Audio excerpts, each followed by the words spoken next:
This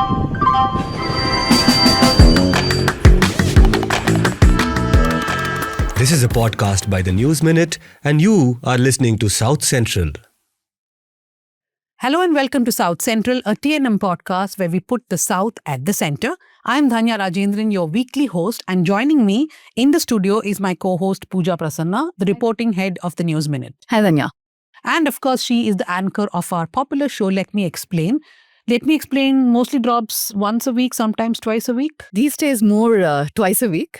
But the good news is that we are expanding the brand of Let Me Explain. It's no longer just going to be the videos which Pooja does every week, but we're going to have written explainers, we're going to have short explainers.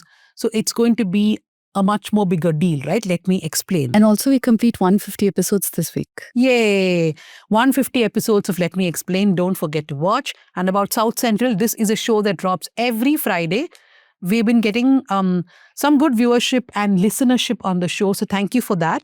Do keep listening. We are on YouTube, on Spotify, Apple, etc. And do write to us. I said I will read letters this month. So hopefully by next week, I'll have a stack. It's southcentral@thenewsminute.com. You can praise us, criticize us, abuse us, and I will read as much as possible. So do write in southcentral@thenewsminute.com. Two quick requests. You might be a regular listener of South Central, but that's not enough.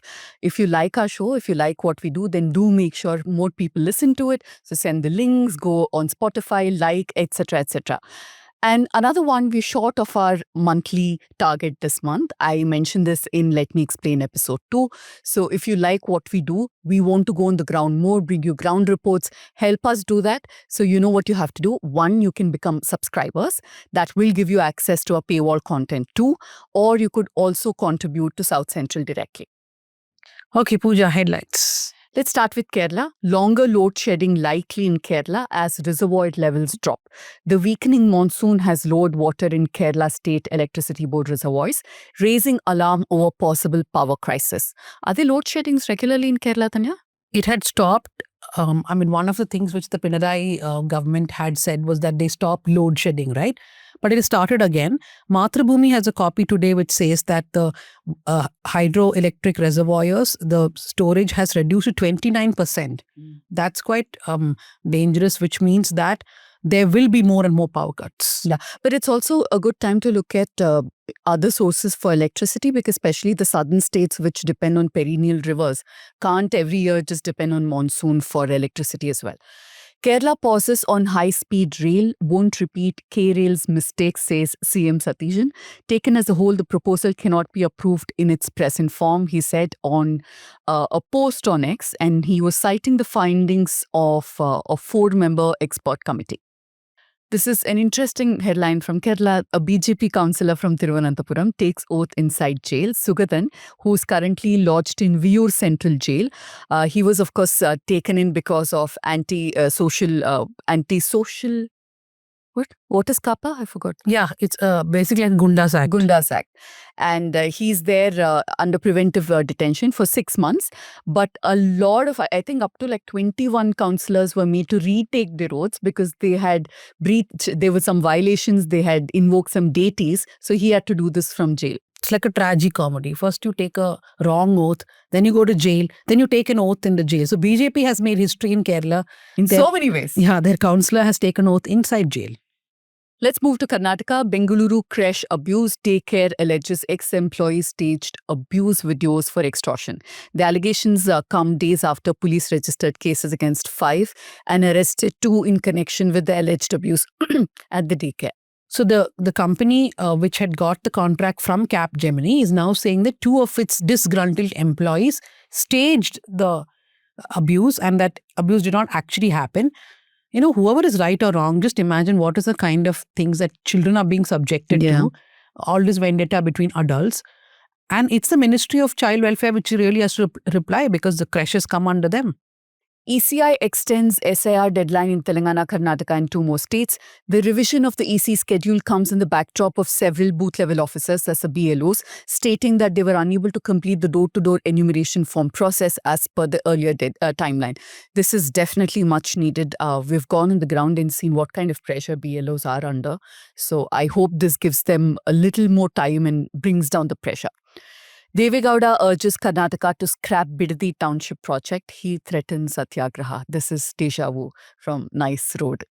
In a 11-page letter to Chief Minister D.K. Shivkumar, Deve Gowda has argued that the project would displace thousands of small and marginal farmers, worsen environmental degradation, and place an unnecessary financial burden on the state. So now DKS has said that he will not make farmers leave, but I feel they'll play the same game that they did in Devanahalli.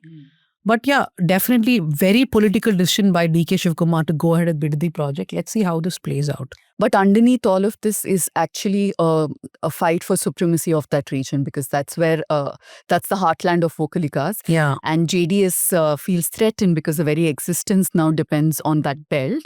DK Shivkumar being made the chief minister is not great news for JDS. Let's move on to Tamil Nadu. Files relating to the Kudankulam nuclear plant exposed in a data breach, says report. Anil Ambani's Reliance Group, one of the plant's contractors, told Reuters in a statement that there had been partial breach of its data on a server hosted by third-party Indian data center service provider, which is called Yotta, and that the government has been informed about the incident. I mean, So casual. can you imagine how dangerous this is, that the designs of a nuclear power plant is being sold on the dark web. And remember, only a few months ago, the Indian government bulldozed through the Shanti Act in Parliament. The Shanti Act allows private players to come into the nuclear sector. This read with that, I think alarm bells should be ringing. But as usual, I don't know if anything is going to be done. Video shows TVK office bearer accepting bribe from contractor. The party has sacked him as of now. Hours after the clip surfaced, the party expelled N.V. Veera. He's the president of the Mambakam Panchayat Union and joint secretary of TVK's Chengalpattu East District Unit. He's also been arrested. I mean, it came as a big embarrassment for the for the TVK. Because only a few days ago, Chief Minister Vijay had made this speech saying, எங்கள் கவர்மெண்டில் நாங்கள் லஞ்சம் வாங்க மாட்டோம், உங்ககிட்ட யாராவது லஞ்சம் கேட்டாங்கன்னா உங்கள் தம்பி, உங்க அண்ணன், உங்க அப்பா, உங்க அங்கிள், உங்க தாய் மாமன் கவர்மெண்ட்னு சொல்லுங்க. He made a speech.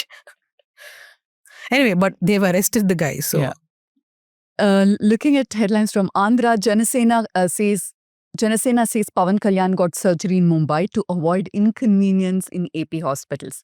Sure. As critics question Pawan Kalyan's choice to undergo shoulder surgery in Mumbai, alleging it undermined trust in Andhra Pradesh's healthcare infrastructure, Janasena's digital wing has said that the DCM's hospital visits in Telugu states could cause inconvenience to patients. How generous and large-hearted of them.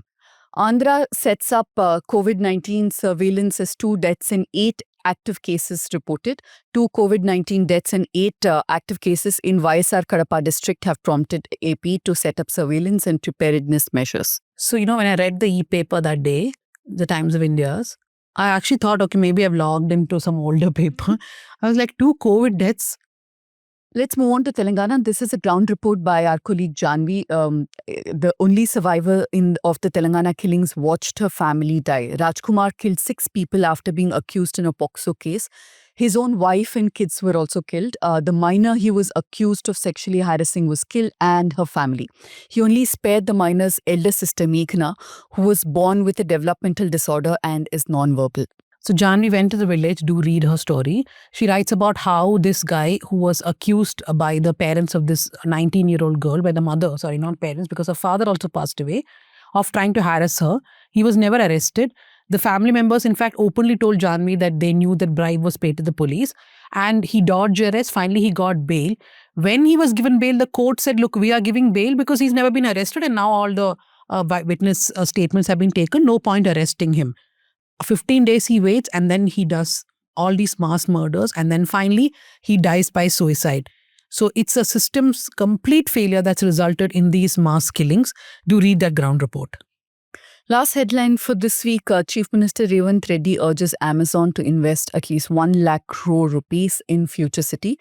The CM was speaking after attending the groundbreaking ceremony for Amazon's data center at Future City. Yeah, so Amazon's big data center starting in the Future City.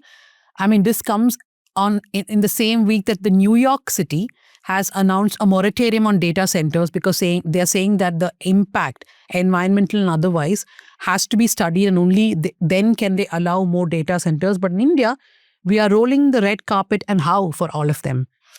Somebody I was speaking to, and we are planning to put that out next week, the ground report. They said that this is a different form of colonialism, where they're just bringing it to India and other third world nations. So like I said, do write to us about that also. What do you think about data centers? We will read those letters, South Central at thenewsminute.com. And before we go into our first discussion, Pooja told you that this month we have not met our targets. I mean, it's not like we have very huge targets. We have very small targets, but we have not met that because maybe people are not finding it appealing enough or inspiring enough. But let all that not stop you. Do subscribe, do contribute, because without that, we simply cannot go on doing our work. Okay, to the first discussion of the day, there is a churn in the opposition ranks. We are witnessing a sort of realignment of some parties, allies, and former allies of the Congress now warming up to the BJP. Of course, this has nothing to do with political defections as such, but parties itself moving, or I think both, right? Yeah. Both are happening. So we must talk about whether we are seeing a complete realignment politically in India. And joining us to speak about that is senior journalist Neerja Chaudhary. I don't think she needs any introduction. Also, the author of the book, How Prime Ministers Decide. Thank you, Neerja ma'am, for joining us here at South Central. Thank you. Thank you for having me. Okay, so, when you take the newspapers these days, yesterday I saw the headline saying, as NCP tries to move closer to the BJP. Then by afternoon, we know that, we have known it for some time, but that if the delimitation bill comes with a 50% promise of seat allocation, even the DMK will agree to it. So what are you picking up in Delhi? Is there a realignment where a lot of these people who have been sort of this India faction for almost a decade are now thinking it's okay to be with the BJP, at least on certain issues? I think, we are at a moment when, you put it rightly, major realignment of political forces, particularly in the opposition, is taking place at the start of the monsoon session. The situation has changed even from April.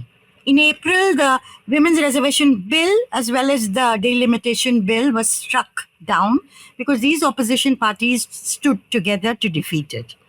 Now, three months down the line, the situation has changed. Whatever be the reasons given are different by different parties. Mamata Banerjee lost in Bengal. The TMC is broken right down the middle. As far as the assembly is concerned, 64 MLAs have gone and become rebel TMC. Mamata Banerjee, who's with India, has very few left. 80, therefore 16 left with her. Now, as far as the MPs go, the situation is more critical. It doesn't matter. The BJP doesn't need the TMC in West Bengal, but it does need the TMC MPs in Delhi. So it will have those TMC MPs in Delhi stand with it. 22 of them, 20 of them, 22 is DMK, 20 of them TMC in addition to the BJP NDA tally, number one. Yesterday, Supriya Sule at a press conference said all options are open as far as the delimitation bill is concerned. And that means that if they increase the tally in every house of Lok Sabha seats by 50%, we will support them. Now, this is something Mr. Amit Shah declared in the House in April. I will come back with a new bill in 1 hour, saying that we are increasing it by 50%. I'm giving you oral assurance, but I will bring it in writing. At that time, the opposition was not willing to listen. So 8 of the NCP Sharad Pawar are ready to go with the NDA on the delimitation bill, provided, of course, this is done. This they have anyway said will be done. And then you have the DMK, as you've said. 22 of the DMK, from what we hear, in all likelihood, will abstain in that vote, bringing down the number in the Lok Sabha, and therefore the majority figure also comes down. I think the government is very close to having 2/3 majority in parliament. And if they do manage to get there, and they've been working very hard, then you can expect to see the bill in the monsoon session of Parliament. But what it tells you, the larger question, is not only the passage of the delimitation bill and the women's reservation bill. The larger issue is the realignment that's taking place. Now what you're having and will have is the BJP at 240, its allies, clear allies who call themselves partners in the NDA, old and the new who are joining them. And you will have a new category of parties that will give, may not be formally with the NDA, but for all practical purposes will be supporting the NDA. They will say we will give issue-based support, but in all likelihood will support the BJP on all critical legislation. So I think this is a big change taking place in the polity. And barring one or two parties like the RJD and parties like that, other allies, the regional allies of the Congress party that constituted the India bloc, may no longer be there. We are moving towards a situation when it will be a Rahul Gandhi in opposition to the others. You know, Rahul Gandhi leading the Congress party, maybe it should put here and there, essentially on the other side. With the BJP having got the regional parties, most of them on its side by now. That's a major change in the politics of India. I think the realignment is also slightly because of how Congress itself is now being a little more aggressive, a little more assertive in dealing with their former allies. But what I found interesting is how BJP is dealing with each of these regional parties very differently. In Mamta's case, they didn't offer her anything. There was no carrot. It was just a stick that, you know, either you fall in line or we will take your people forcefully. But I found I was talking to reporters in Maharashtra and they were telling me that this government, the BJP government, has been squeezing the NCP legislators, the MPs so much that there is absolutely no developmental funds being given to their constituency. They fear for their future. NCP is a party that depends on power to keep itself alive. And where briefly we were talking about NCP merging with Congress, perhaps apparently was because, senior Pawar, Sharad Pawar thought that if he didn't do that, if he merged with Congress, then because the MP's number will go up and, those who are looking to jump to BJP cannot do so without escaping the anti-defection law. That is why he, for a brief bit, considered it. But his own leaders, his MLAs, all of them protested, saying that this does not bring us anything because then the BJP will target us that much more and we'll have nothing to offer to our constituents. So they said, we will, irrespective of what you do, then go and join the BJP. So for now, to keep the flock together, they're considering allying with the BJP. For a short term, maybe 1.5 years. And what we've understood is Supriya Sule could probably get a ministry, union berth, so that she will be in Delhi. And meanwhile, Praful Patel and others who wanted to be more prominent in state politics will continue getting a grip on Maharashtra. That is the plan, is what I'm hearing, which is very different, right, Dhanya, from what DMK is looking at. Yeah. Because the animosity with Congress is so much that they're now willing to be a little soft with the BJP. So DMK, what I have been told is that they may either abstain, of course, from the delimitation bill, but One India, One Election is a bill that they may support in the parliament, because apparently they are saying at one point of time, the former leadership of the DMK was also in support of such a venture. So therefore they may support. But I think that any support which the DMK gives for bills in the parliament is, like you said, only because of animosity towards the Congress. But what I want to ask you, Neerja ma'am, is that yes, we are seeing a realignment of parties and MPs moving towards the BJP. But does it also have to do with the fact that some of these regional parties are now feeling impatient? Some of them have been out of power for a long time. Some others see that, that just being enemies with the BJP in the long run is not helping, because they are in power for way too long and therefore they control all the strings. So it is also that impatience. I think two factors are working with the opposition, particularly the regional parties. One is the fear of the agencies, that the ED, CBI, income tax may be unleashed against opposition leaders. The other factor is the development funds, which will be released and may not get released if they don't go to the other side with ease. Now, that's a strange situation to develop, but that's the way it is. So that those two factors, that what I want to do for my constituency, I will be able to do better if I have the money, and if I'm on the side of the power, that's the BJP in power today, then I'm more likely to get those funds released. Otherwise, I will not be able to do that. That's a kind of thinking. And of course, the fear of the agencies is there. So I think a lot of people, and this is true what you were saying, this is what I hear also, that Sharad Pawar's 8 Lok Sabha MPs, if, 5 are already ready to go, and they're waiting for the 6th one to break. If that happens, it's a 2/3 majority. That group will anyway move to the other side. And then NCP Sharad Pawar will be left with 2 people in the Lok Sabha if that happens.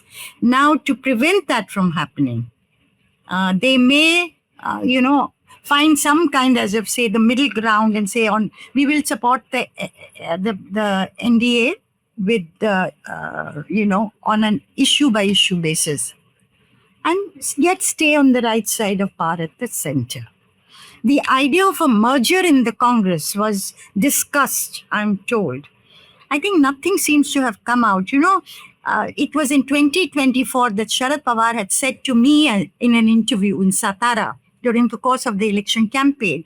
He had said in the next couple of years, regional parties will be compelled to look at a closer association with the Congress party, and many of them may merge in the Congress. And I said, what about your NCP? He said, our ideology, we stand for the same thing. Many months later, I talked to somebody close to him. I said, what happened to that idea? He said there was no response from the Congress party to that trial balloon. But now of late, as far as Mamta is also concerned, she has had given indication that she may be ready to merge because they have been weakened, these parties. And Sharad Pawar also, is the Congress more willing to take them now, but they themselves are not so willing to come in? Is that the situation? But yes, I think that as far as the MPs and MLAs go, they think power is on the other side. It's better to be on the right side of power. And they may also feel that we don't know when the Congress will come to power, how many years it's going to take. And also, access to Rahul Gandhi is a big problem for many of these opposition leaders. Okay, so also joining us is Arvind Gunshekar. He is a journalist based out of Delhi, and he tracks a lot of politics, including mainly Tamil Nadu. Arvind, yesterday you put on social media that the DMK may support the delimitation bill with changes. Is it only because of changes that the DMK will support, or is there a change in their political thinking itself?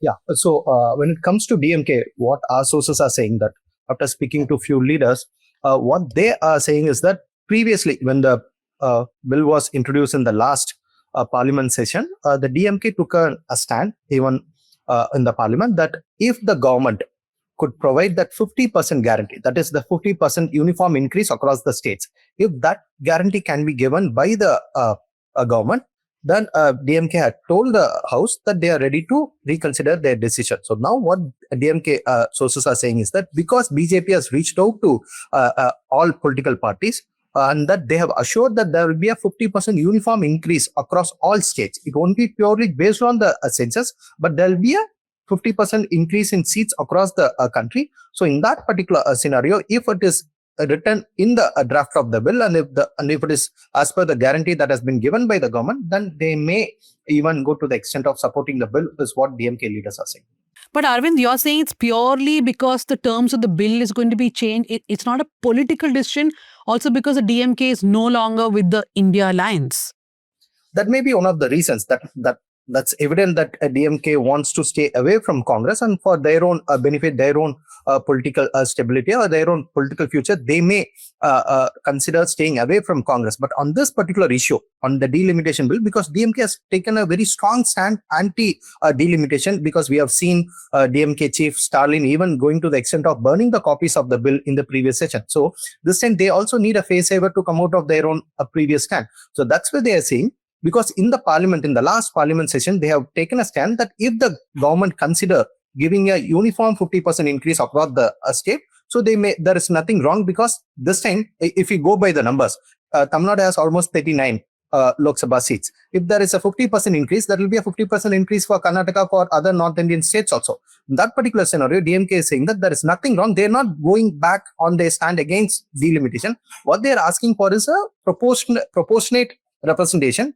Dhanya, what is also interesting is while we are saying that these parties are going closer to BJP, it's also true they are going away from Congress. And I think depending on which side you're looking at it from, this Congress's renewed assertiveness or brashness, arrogance or brashness is perhaps one of the reasons. Like Neerja ma'am said, that merger of NCP and Congress did not respond. Apparently the thinking was that these leaders cannot be trusted, especially the individual MLAs and MPs closer to elections in 2 years or so. They could still jump ship and go to BJP. So then what is the point of bringing us into the fold is one thing. Second thing is the party thought we cannot grow because in those constituencies where these NCP leaders are strong, our party leaders can never grow. Our cadre can never grow. So what is the point?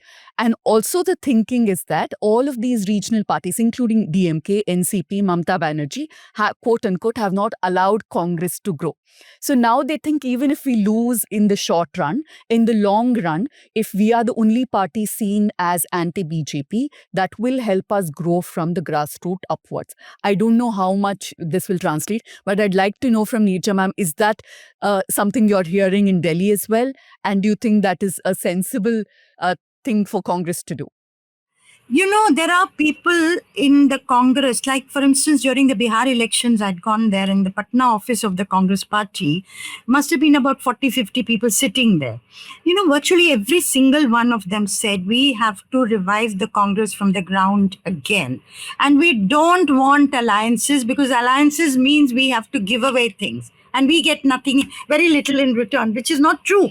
But certainly their cadre gets slowly decimated. So there is a ground level feeling amongst Congress workers that we've got to knuckle down and rebuild the party from the scratch. And let's forget these alliances and build the party in readiness. If it's 2029 for us, fine. If it's not, if it's 2034, so be it. But let's go it alone. There is a certain opinion within the party that subscribes to that point of view. Now, whether that, if your aim is to defeat the BJP, if that is your first aim, you have to decide whether the revival of the Congress party is your first goal or whether to defeat the BJP is your first priority. So if you're clear on that, your strategy will emerge from it. Because if you want to defeat the BJP, the Congress as of now, today, in power in few states, only in the south virtually, except, junior partner in Jharkhand and Himachal, it's not existent elsewhere or a factor elsewhere. So this is a long way to go on its own.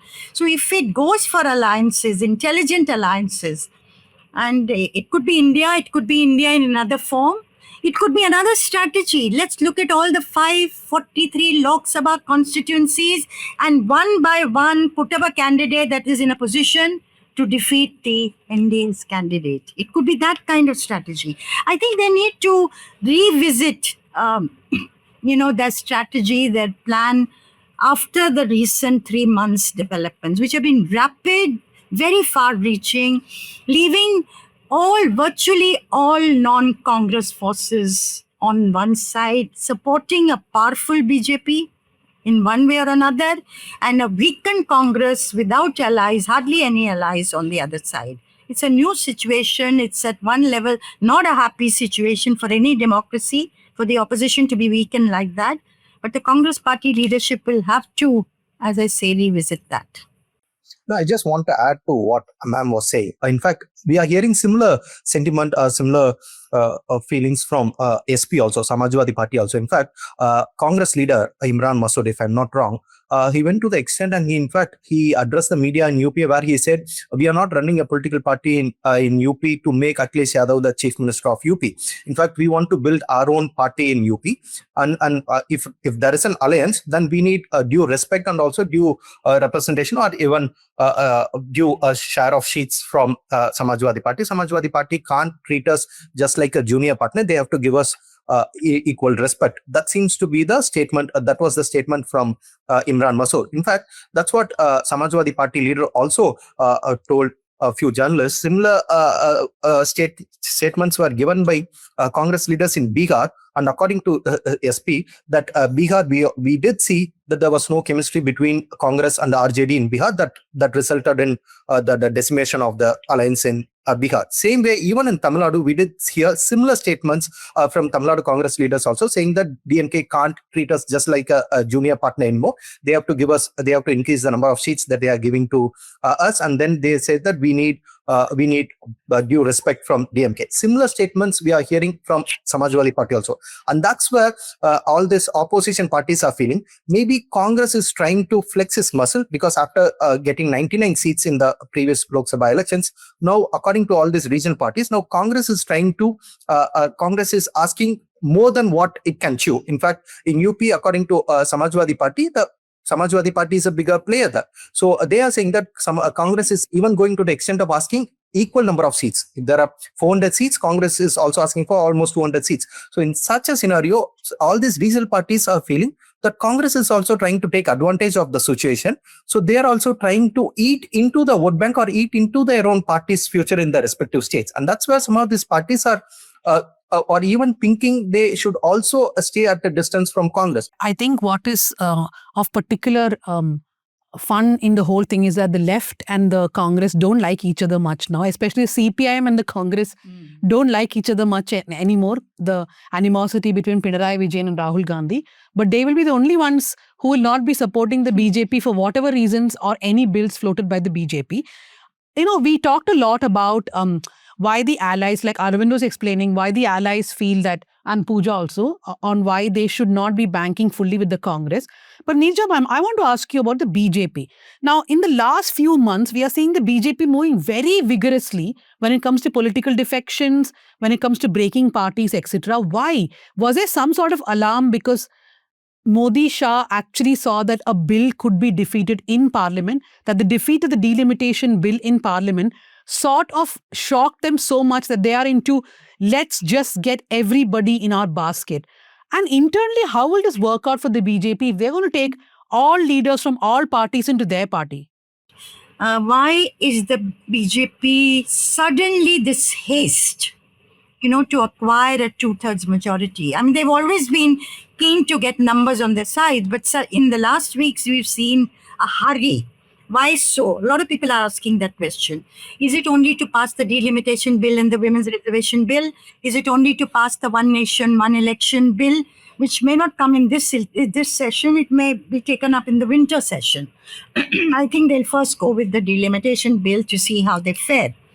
Or is it something more than that? Of course, given the uncertain times we live in, this is not to say that the government, BJP is not politically stable, and it is, but we live in uncertain times as far as the neighborhood is concerned. We live in uncertain times as far as global order, a new global order coming into existence is concerned. And India has been navigating a difficult situation. Therefore, it could also be that the BJP wants to be absolutely on sure footing as far as numbers go in Parliament. And that may also explain the haste that it has shown. But the answer to that why we haven't yet fully got. We're all, conjecturing. What is your theory, Arvind? Why is the BJP in such a hurry? It's not just for the bills. If we could see, I think we all heard a statement from Jammu Kashmir National Conference also saying that BJP has reached out to MLAs of JKNC also for defection. They are also trying to split JKNC, not the MPs, but the MLAs. So what I feel is it's not just for the bills. If it is only for the bills, they should go only after the MPs, but they're also going after the MLAs. That also shows maybe they are preparing for the president elections. Next year, after the UP Assembly elections, there will be the president elections, president and vice president elections. maybe they are preparing for the president and vice president elections also, and that's why they're going on the spree of breaking political parties, trying to unsettle them, so that there should not be a common candidate from all this anti-BJP forces. They should not be surprised. They should not be taken by surprise, and that's why they are also going after all the MLAs. That's my assumption. Maybe there may be other reason also, but this is one of the reasons that we are also hearing from BJP leaders also. So also when it comes to the larger opposition unity, BJP doesn't want a larger opposition unity, because what they have tasted in 2024 is something that they don't want that to be repeated in 2029. So they also want to, in a way, isolate Congress also. So if you just go and file cases against the leaders of all these political parties, that's not working anymore. Instead, what they are trying to do is they are trying to create rebellion within the party. Let's say NCP, let's say Thackeray, Uddhav Thackeray's Shiv Sena, let's say Sharad Pawar's NCP. Both these parties are also facing internal pressure. The MLAs, the legislators of both these political parties are putting pressure on the political leadership, asking them to stay away from Congress. The Congress might be, in fact, helping BJP in that sense, because, the way they're treating Mamata Banerjee now, saying that first apologize for moving away, splitting away from Congress, the way they treated DMK, the statements that have come after that. It's almost like Congress wants to isolate itself and then try to be the big brother. It's okay, all of you can go to the BJP. To have India bloc since, 23, and you don't have a leader. You don't have a proper secretariat. How many meetings have you had? 4 or 5. Are you serious about taking on an entity like the BJP? Question you have to answer. What are you about at the moment? If you don't want an India bloc, let Congress go and revive itself, and they let the regional parties form whatever front they have to if they want to, or fight alone in their states.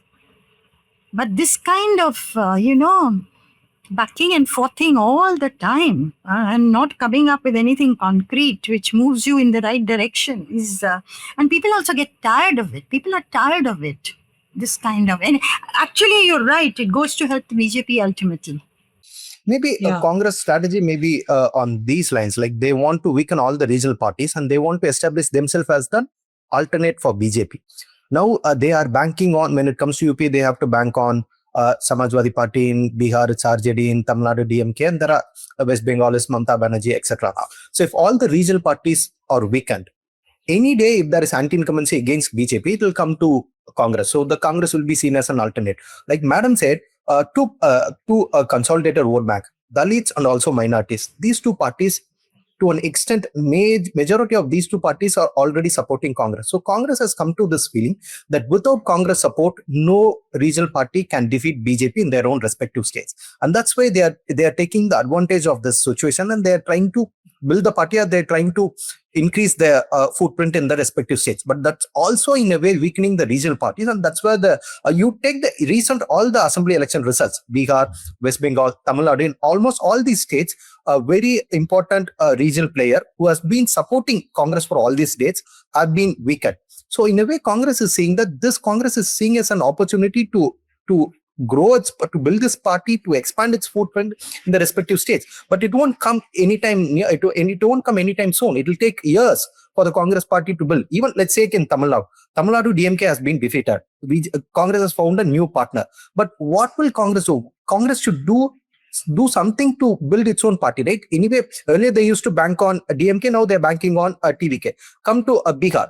Bihar RJD has been weakened. But what is Congress doing to build its own footprint in Bihar? Go to West Bengal. Mamata Banerjee has been defeated. But what is Congress doing to build its own? Congress is not doing anything in any of these states. So what they are thinking is that at some point there will be anti-incumbency against BJP. And if there are no other regional players, people will have no other option to vote for any other political party, and Congress will be the only political party to be voted. For that, it will take years to come. And I don't know, maybe Congress doesn't have a strategy, or Congress' only strategy is to ensure that all the regional players are weakened, so that at some point in life, Congress will have a chance. I think some point in life is a very, very important phrase here, because it cannot be immediate. I mean, I'm a big supporter of regional parties because I believe that regional parties are necessary to voice the sentiments, the demands of particular regions. And I wouldn't want to be a regional party at this moment, because on one side you have the BJP, which will go to any extent to break you. On the other side, you have the Congress, which is undecided and does not know whether we should stay together, fight elections, etc., or whether they should also behave like a BJP and try to break you. In fact, the last India meeting, they decided at the end of it, they will have more coordination meetings. I think Supriya Sule was one of the people who was supposed to be in this monthly coordination meetings that they would have. And imagine now Supriya Sule herself is saying that we may support delimitation bill. That's the state at which the alliance is in.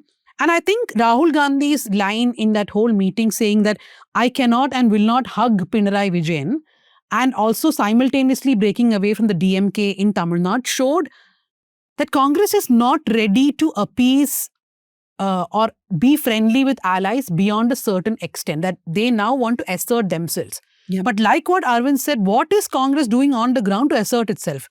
I want to end by asking Nirmala ma'am, you've obviously covered politics much more than all of us have. I think one righteous anger which people feel is when a lot of these people, from parties which are against communalism, etc., they move to the BJP. There's a lot of anger saying, how can you all just go to the BJP, right? So do you think that's just passe in politics? That it's okay, they will just keep moving and we are Never the say never. Never say never. And it's just the public who are sitting and outraging, saying, like Raghav Chadda has moved to the BJP, and there's a lot of outrage on how can he, who believed in secularism, go to the BJP? This happens when power is the ideology. Power and power alone becomes the ideology. So it doesn't matter. If that is the case, how does it matter? Wherever there is power, I go there. Wherever there's opportunity, I go there. It's not that I stick to, what I believe in or believed in at one time. So I know I don't want to sound cynical, but India is changing very rapidly, and all of you are very young, and the future is yours. But can you really rebuild India on this transactional basis alone? These are questions that will have to be answered. Whereas, there are hard political realities to contend with for every politician. Not easy. And it is not what appears on the surface. There are many more factors at play, many more pressures at play. But having said so, are there not going to be people in the country who will say, enough? We want something different. I don't know the answer to that. I think there are still politicians who believe in their ideology and will stick to it. Though, of course, power becomes a transactional problem because their parties have to survive. Yeah. The system has to survive. Therefore, they have to make certain compromises. So, that's true. There are still people who are there. I agree with you. In all parties, there are people who still stick by. Yeah, but they're a dying breed. Yeah. They are a dying breed. So with that very sad thought, we will finish the first discussion. Thank you very much, Neerja ma'am and Arvind, for joining us. Okay, so now to the second topic, away from politics to something very, very important and something very close to us. It's about what's been happening across different states when it comes to child sexual abuse. Joining us from Chennai. So we invited one person, Vidya Reddy from Tulir, but Vidya rightly said that her entire team should come for this podcast. So Vidya is there along with her team members on South Central this week. Vidya, thank you for joining us. And along with her is Sanuti, Suresh and Subhashini. Thanks, Danya. That's very kind of you. Yeah, so really a lot of...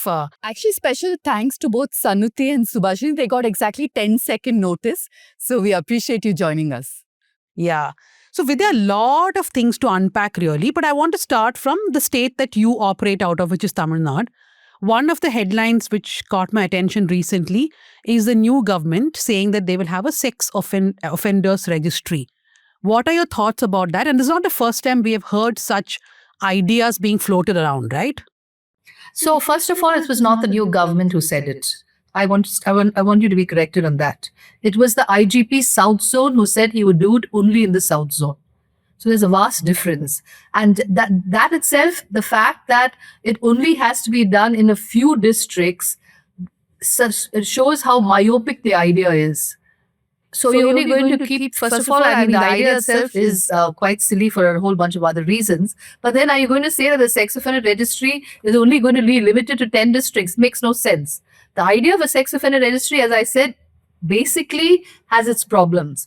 The very fact that you say it only is in 10 districts also shows, I don't know, whatever reasons you want to do it that way. It makes no sense at all. But what is your fundamental opposition to a registry itself? It lulls you into a false sense of security. Let's understand one thing.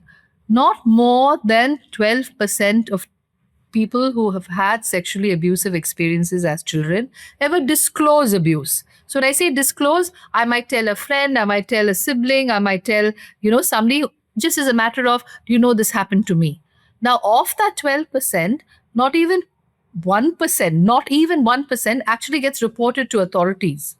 So we are kind of lulling ourselves into thinking that we know who offenders are, the ones who get reported. And the problem with the sex offender registry is that they're not looking only at, from what I could gather from the media, is not that they're looking only at convicted, but they're also looking at those who are just been on an FIR, registered as an accused, which is a problem.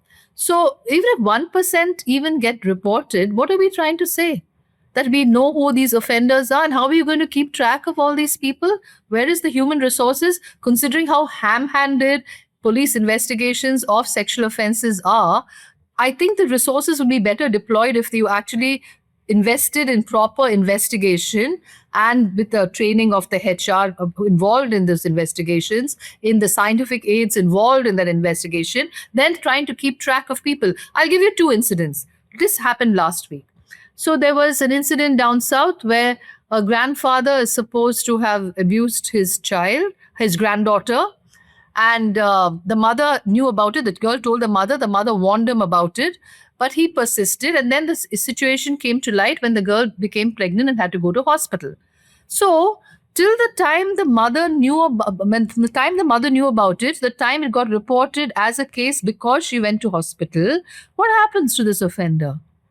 I mean, it's what happens to the sex offender registry. I mean, it flies. Then there are any number of schools where an offender, if a child accuses someone of having behaved in some way sexually inappropriate with them or abusive to them, the school usually suspends the person or just dismisses them, and the person goes to a new school and gets a job. And you just get a new bunch of kids to abuse. So then where do you know your offenders there? So I mean, this is a larger discussion on sex offender registries, but it has been shown both in the the US and in other countries who've done it. It's not really been productive at all. It hasn't brought down the crime, sexual crime against people at all. I think the thing which really is important is the certainty of a justice system which works. An average POCSO case takes about 2 years. So, I mean, if a child was abused at, say, 7, and then you ask them at the age of 9 or 8.5 or whatever to come and give their chief examination, isn't it like, scratching a festering wound? I want to persist on the sex offenders register, like just one more minute. Sanuti Subhashini, first thing, do you agree with Vidya's thoughts that yes, a register does not make sense? But when we are reporting, like for example, when we put out a story saying that there has been a case of rape or a case of sexual assault or harassment of a child, a lot of people just want to know who is the person behind it, right? Which is also that outrage which leads to people saying, let's have a registry so we know. Now, there is a big problem, like Vidya pointed out, when you have a name of all the accused, because you don't know who's going to get convicted. The next question is, why can't we have then a registry of convicted people, not accused? What are your thoughts? So, I mean, Vidya and I are on the same page with respect to this, in the sense that Subhashini what is here as a Subhashini. But then I feel, apart from the fact that, yes, it lulls us into a false sense of security, while, say, logically speaking, if we were to have a list of convicted persons, my problem at a conceptual level, like I'm not going into the details of how you're having juveniles on the list, you have like people with of homosexual crimes, some weird listings are there in this particular one. Okay, but apart from that, conceptually speaking, you are trying to create an idea of an us and them. when actually everyone is potentially someone who could have abused. So this idea that, oh, there are these people out there creates this narrative that we are not those people. And that means we don't have to look inward at all. So it's always someone out there who has done something out there. And that's not helpful when we're trying to really address a problem of this kind. And another thing, Kanya, it's against all human rights. At a larger level, it's against all human rights. And I want to tell you something, since you said specifically about the state I work in. Our state is extremely forward and progressive when it comes to addressing sexual offenses. And interestingly so, both from the police point of view and the judicial point of view. And I want to point out why. Way back in 2022, based on a resolution passed by the POCSO High Court Committee, that when there are two teenagers below 18 who are in a consensual relationship, in some sort of sexually intimate way, who is the victim and who is the accused? Because according to POCSO, anybody below 18 is supposed to be asexual. So the POCSO High Court Committee, in all its wisdom, said, in those cases, it doesn't make any sense to arrest the person, and we should think of other ways to deal with it. Subsequently, the next month, the DGP of Tamil Nadu passed a circular where he talked about, which mentioned the old CRPC 41A, which is now BNSS 35, which basically said, when you have to file an FIR, there is no doubt about it. But why only the boy gets to be the accused when both parties are below 18 in a consensual relationship is beyond me. Anyway, if you file an FIR, why do you need to arrest the person when they are cooperating in the inquiry? Ask them to join the inquiry. And if they are not cooperating, then you arrest them. So when the judiciary and the police have both understood that 80 to 90% of cases in the POCSO system, in the criminal justice system, are consensual and actually clogging the system, and have issued these very creative ways of how to deal with it, what is the purpose of a sex offender registry?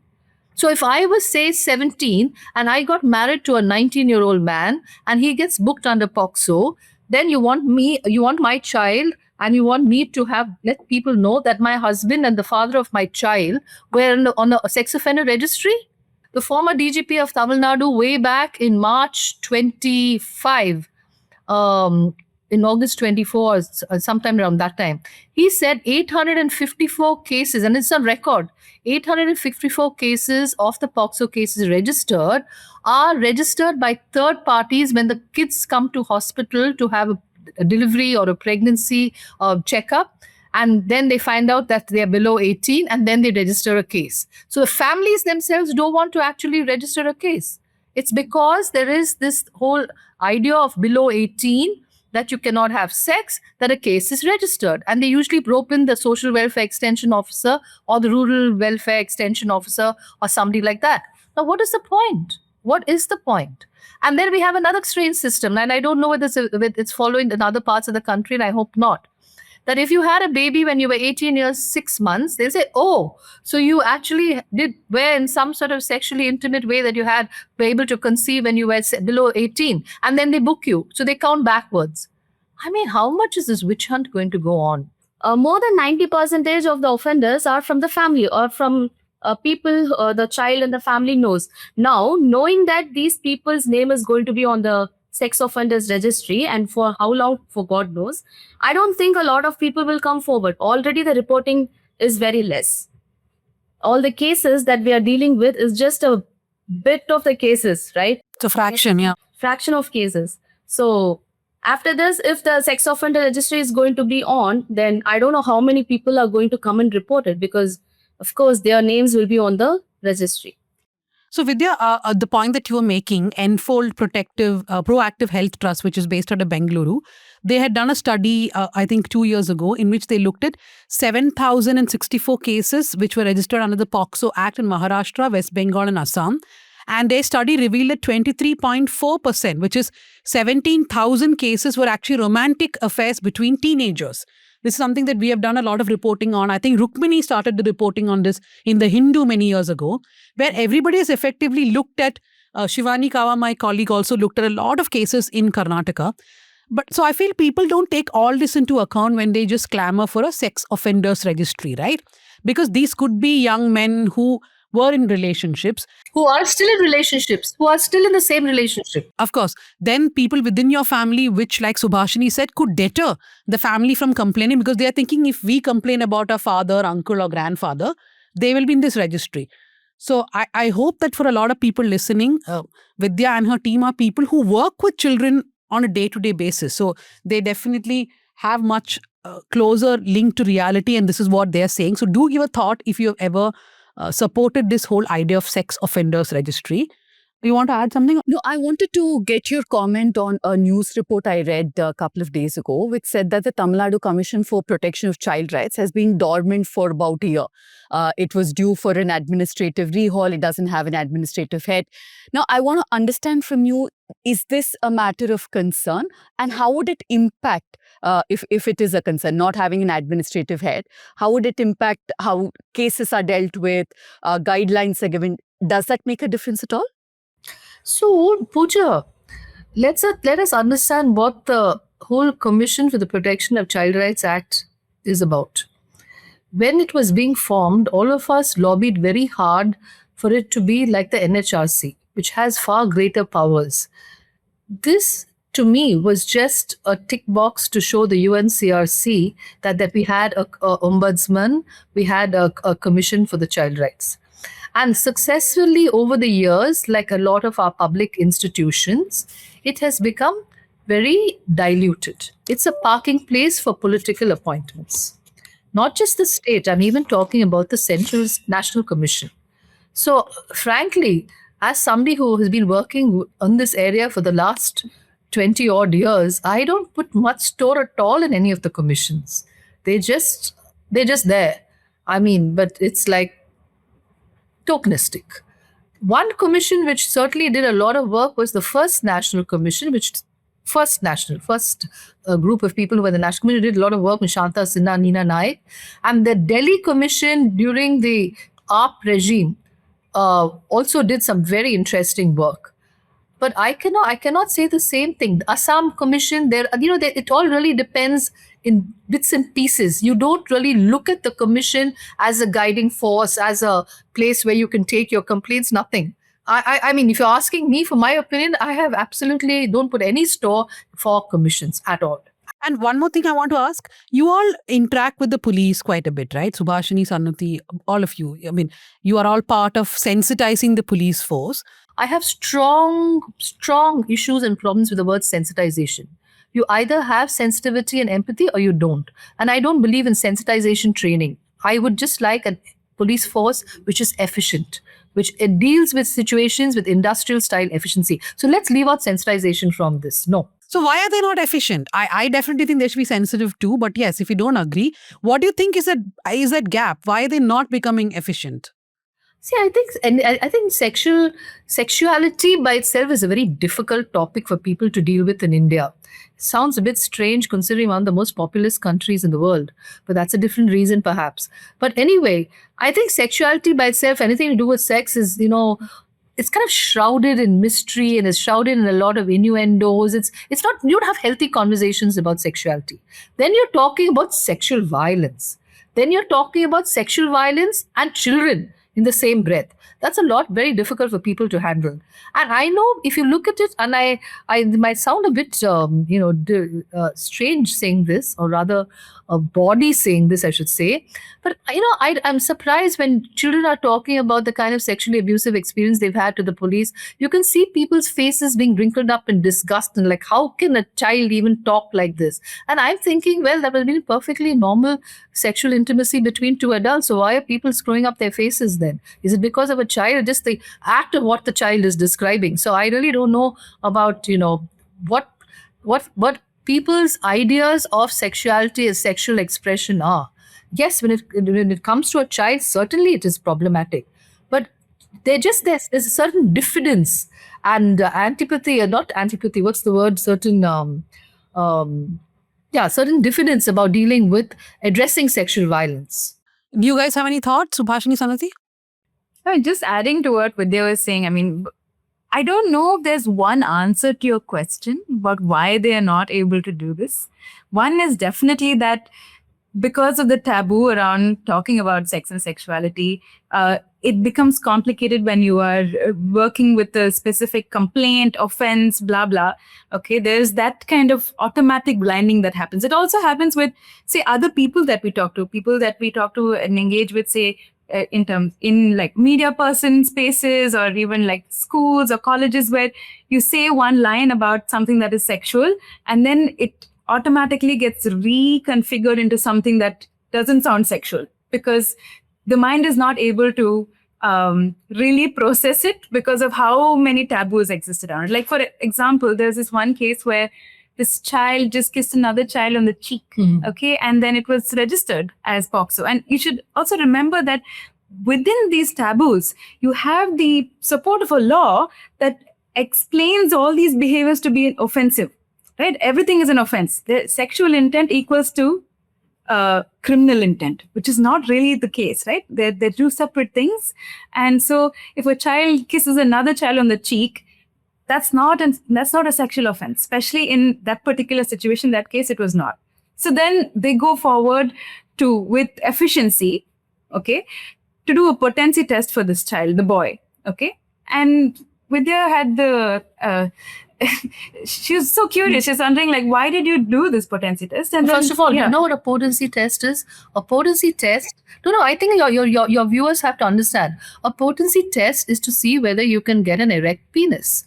So, and the test which is done to do that, to figure that out, is very humiliating. It's outrageously humiliating, and does it really prove anything? And here's the bit. The funniest bit is when they have to be, really sensitive or whatever, it will not be applied and lots of efficiency will happen. Okay. Like this case where suddenly you're doing a potency test and then Vidya asked them, so why was this done when it was, like a kiss on the cheek thing? And then it was said that only if this boy had potent feelings would he have kissed this girl. Okay. Now, how to understand this? This is not because they're not sensitive. This is like, there is a big gap in just processing this information about, or processing this knowledge or this sense of what is sexual, the sexual in general. So, yeah. So the baseline is basically the police or even us, a lot of people are not ready to accept the fact that children can be sexual. They are just being teenagers and they are just exploring. That's it.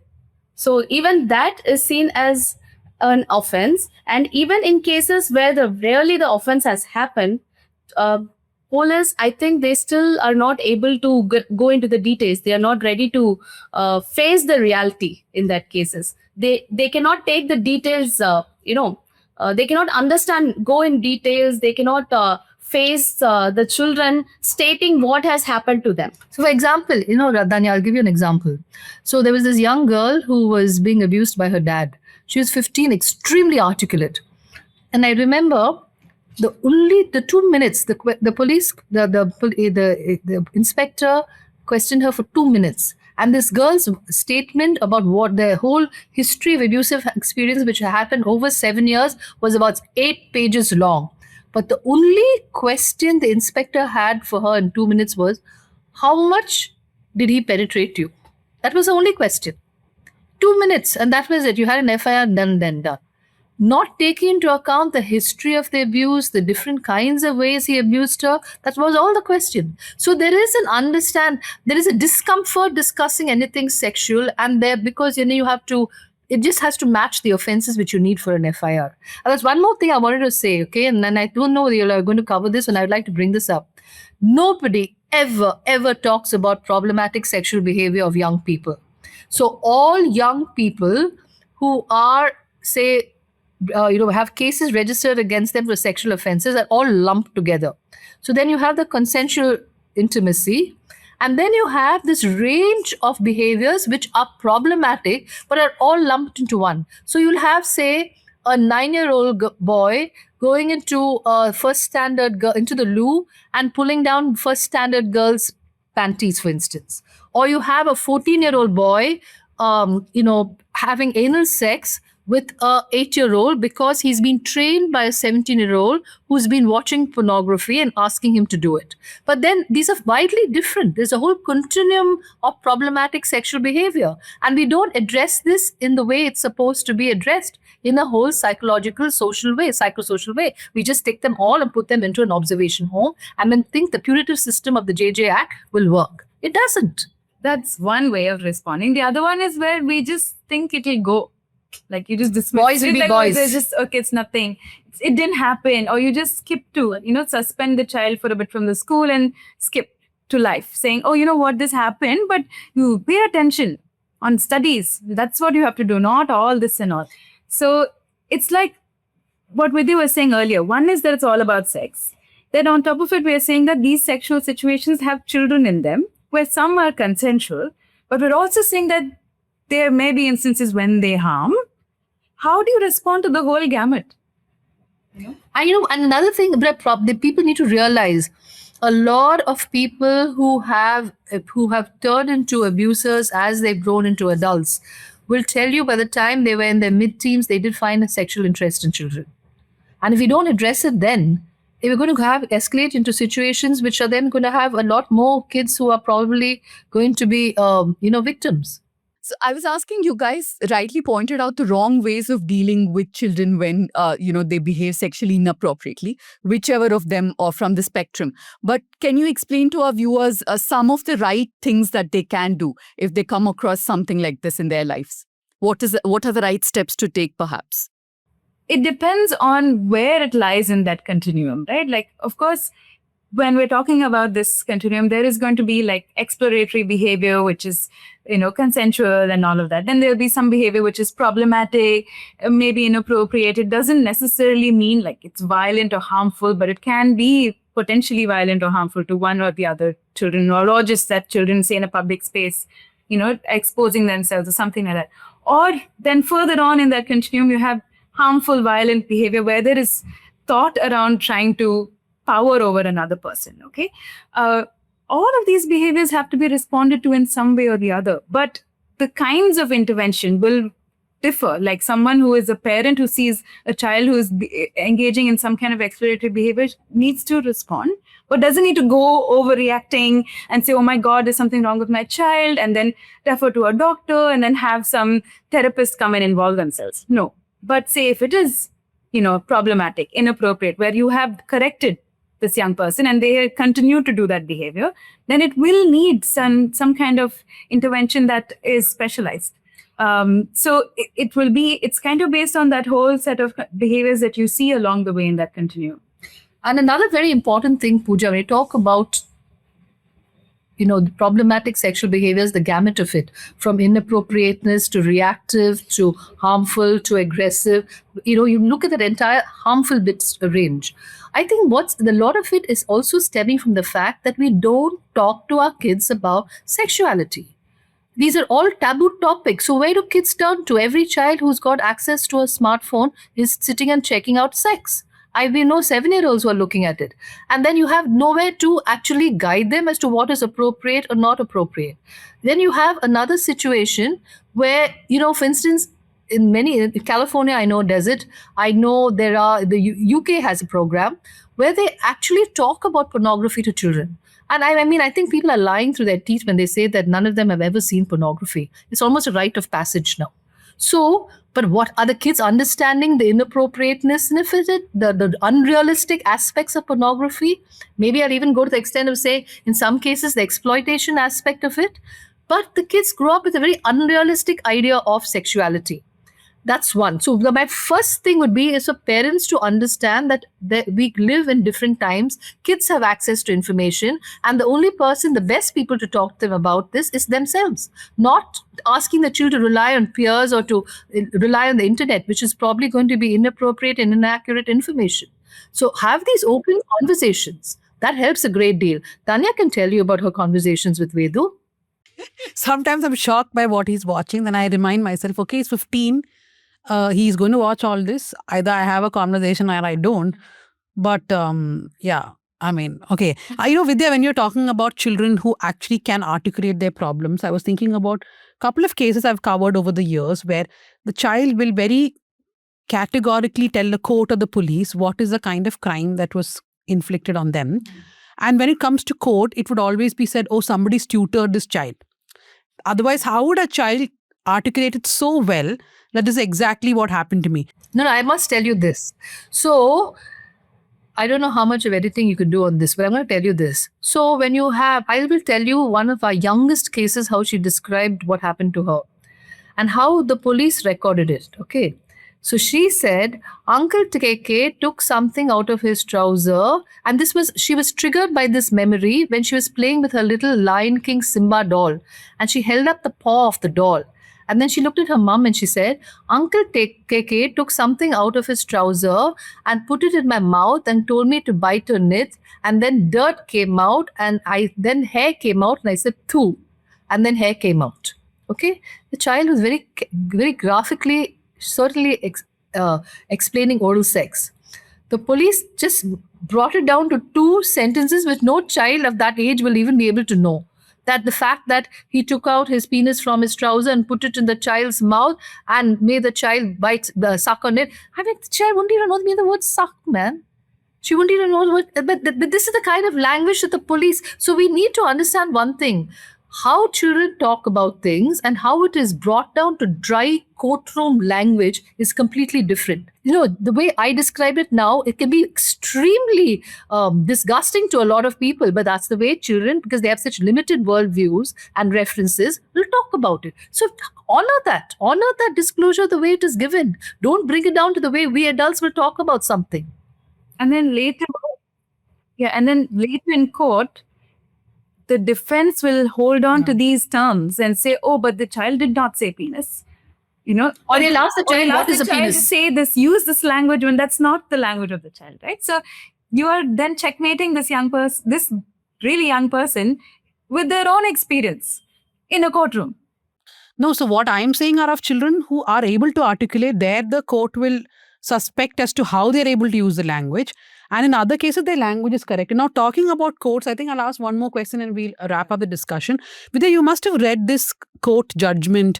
I mean, I'm still thinking it's fiction. The Indian Express judgment, which we both discussed about from Hyderabad, the DNA matched, but the family turned hostile and so they acquitted the guy. Yeah, I mean, imagine there is a minor who was pregnant. The DNA is matching the man's, but miraculously the court has acquitted him. I wouldn't use the word miraculously. I would say in extremely silly fashion, the court. That case will definitely not, when it goes to appeal, they'll definitely convict him again. How can we, if there was no scientific evidence, I will 100% say the guy will get the benefit of the doubt. Here there is irrefutable scientific evidence, and the girl committed suicide. She jumped into the Himayat Sagar lake. It's there. So, I mean, I'm really horrified. I want to see the judgment order to see what was the reasoning of the judge. Because people turning hostile when you have scientific evidence, I mean, it just doesn't wash. But Danya, one more thing you need to understand. There are judges. I called her Ramya again. No, correct this. You didn't just call her Ramya. You said Dara. So for the audience, for many, many years, Vidya has been calling me Ramya, Ranjita, Danya. She will call me whatever she wants. So we maybe forget what I wanted to say. What maybe but I'm saying is you need to understand who are the police, who are the courts. They're all people from society who grew up with their own kind of understanding of sex and sexuality. I mean, I'll never forget this classic judgment where the child was abused on her way to school every morning by a security guard en route. And the judge threw the case out of court saying nobody has sex in the morning. Now, there was a different aspect that I thought poor judge didn't have a very healthy sex life. That's a different story. But my point is, this is the understanding of the judge on anything to do with sex. It's sad. And this is the same way. I don't really blame people, but I think people in positions of authority and power like a judge should be a little circumspect in the way they come up with these kind of orders. By the way, there are two things you've not covered in your whole thing.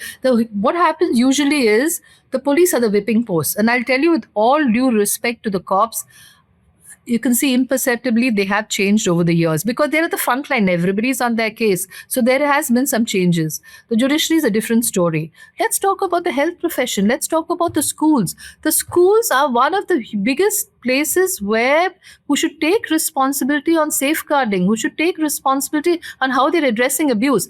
Dania, one thing you need to tell your viewers, and this is very important. Any place where children congregate, you are going to have people who chose jobs which give them that kind of close proximity with children to abuse.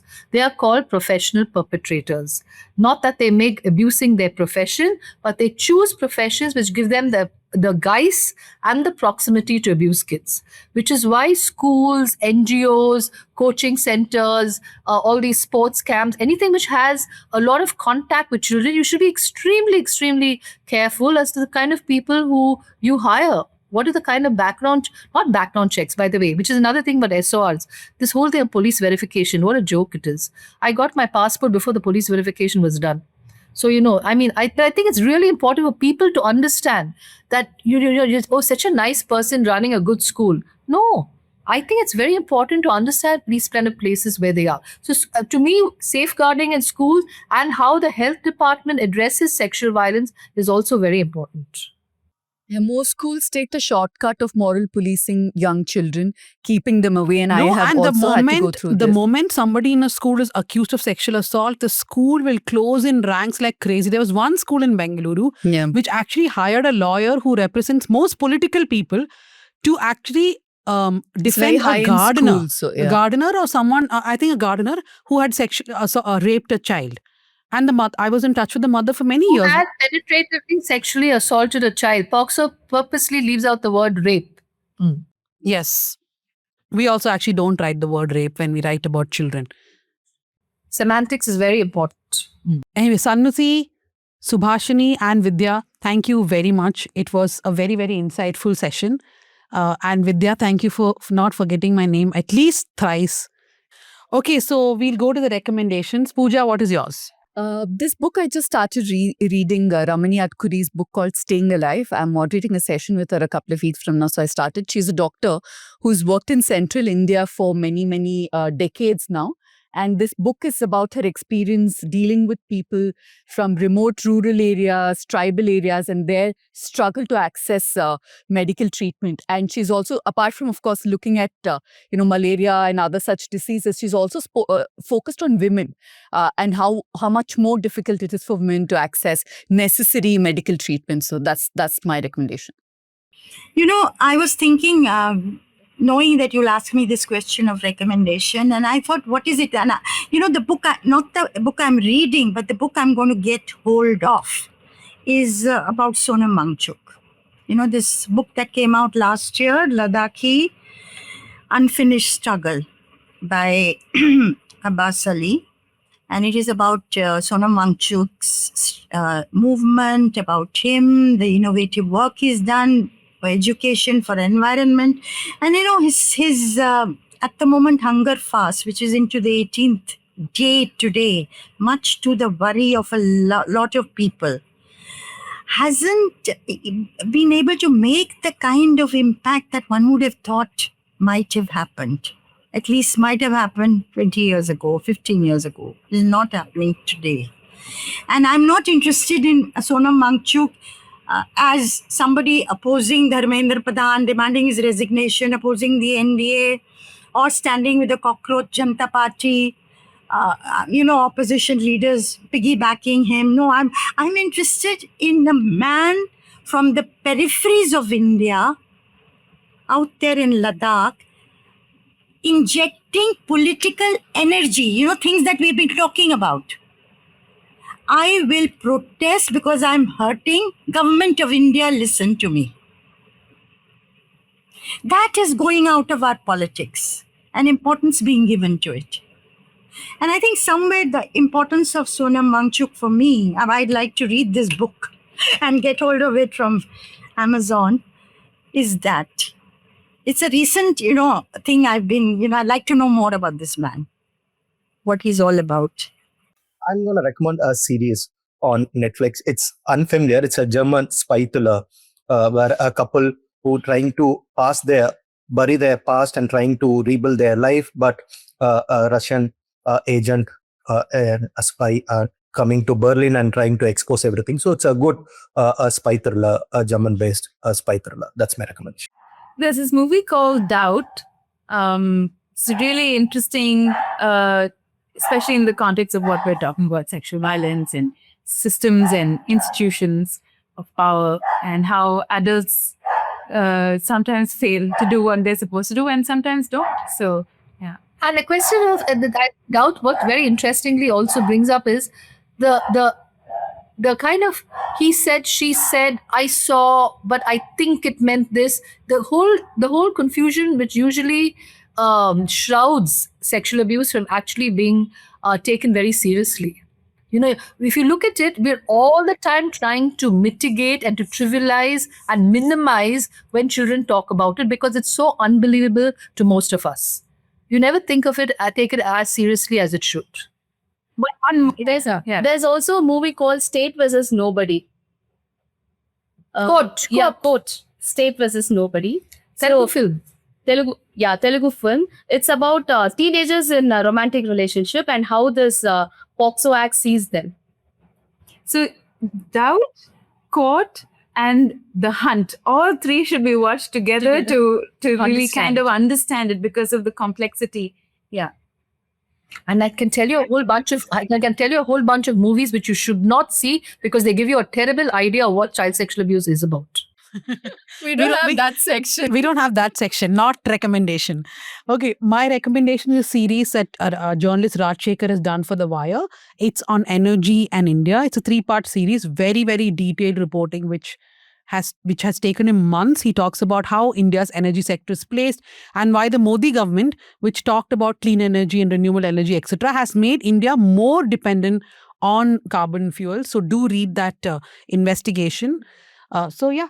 That's it. Thank you very much, everyone. Thank you, my producer, Akshay Lal, production assistant, Ajay, Jasim Ali, our editor, Sukanya Shaji, and Ria T. who do our socials. Thank you, Vidya, Subhashini, and Sanuti. And keep listening, keep watching the News Minute at South Central, and don't forget to become a subscriber.